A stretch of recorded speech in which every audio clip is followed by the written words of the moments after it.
Alors, tu penses quoi des débuts de l'Orse sur YouTube? Ah, c'est bien ces vidéos, c'est super, hein. Mais finalement, on se rend compte qu'on risque de se faire avoir, non? Une chose est sûre, c'est qu'il y aura moins d'élus, environ un tiers de moins. Par contre, tout le reste dépend de la négo. Les heures de délégation, les budgets, les objectifs du dialogue social, tout ça, ça reste négociable.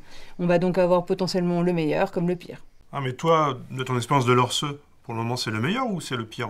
Alors pour l'instant, les propositions qu'on a vues passer des employeurs vont de correct à franchement au ras des pâquerettes. Mais aucune négociation n'est bouclée pour le moment.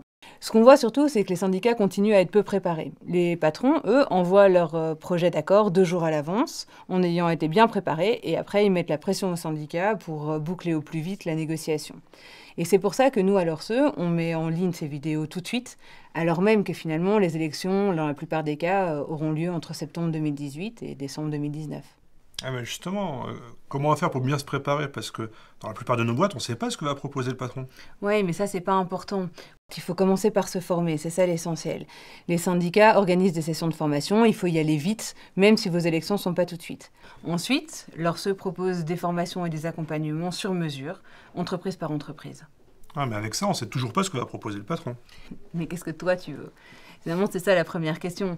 Et pour ça, tu dois analyser ton existant. Combien d'élus, combien d'heures, quel est le budget, l'accord de dialogue social que vous avez.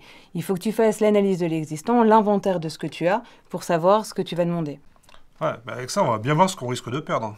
Oui, mais ça va aussi te permettre de faire la liste des droits que tu utilises et de ceux que tu utilises moins. Et ça te permet aussi de chiffrer les économies que vont faire l'employeur et de lui demander de partager. Et tu crois qu'il sera d'accord, hein? Ou dans un premier temps, probablement pas, mais c'est plus difficile de dire non quand les chiffres sont connus, y compris des salariés. Finalement, c'est comme en NAO, quand tu connais les chiffres, c'est plus facile de négocier. Ouais. Ok pour les moyens. Mais on va faire comment pour avoir un bon dialogue social? Parce que pour le moment, c'est pas glorieux. Oui, c'est vrai. Et c'est ça le point qui est fondamental. Et pour ça, il va falloir que tu sois en mesure d'analyser et de hiérarchiser les objectifs du dialogue social. Je te donne un exemple. Si tu veux défendre les conditions de travail, il va falloir que tu mettes toutes tes forces dans l'obtention d'une CSSCT forte avec des moyens importants et des relais de proximité.